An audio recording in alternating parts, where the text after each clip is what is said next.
Le but de l'éco-centre, c'est offrir une alternative à la gestion des déchets.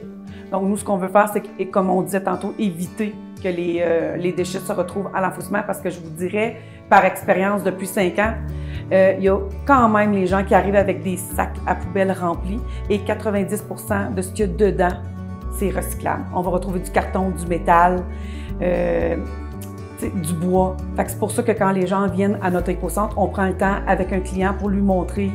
Des fois, on rouvre un sac pour lui montrer, bon, ben voici ça, ça va là. Beaucoup de gens, il faut faire beaucoup d'éducation. On ne sait même pas sur quel bouton peser, malheureusement. Ultimement, c'est le consommateur qui devrait avoir, c'est ce que le gouvernement prétend, il dit, bien, le consommateur, il ne juste pas l'acheter.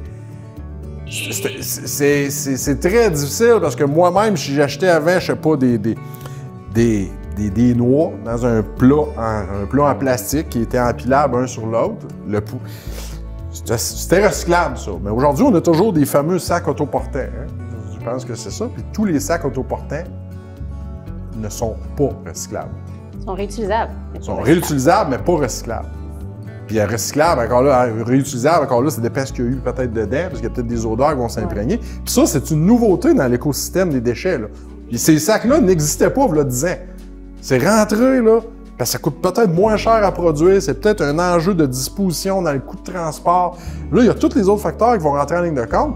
Techniquement, la responsabilité élargie des producteurs devrait prendre en compte ça et devrait mettre en moyen une façon de peut-être recycler ces objets-là, chose qui n'est pas faite.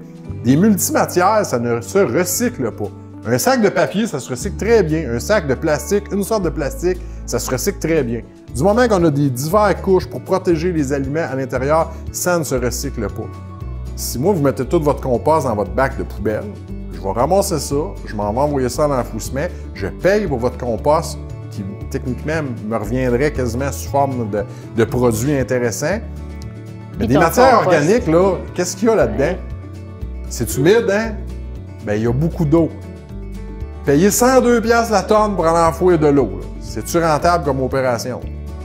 J'ai pas besoin Puis écologiquement, c'est encore pire parce que du compost qui est enfoui, ça crée du méthane. Fait que c'est encore plus polluant que le CO2 peut l'être.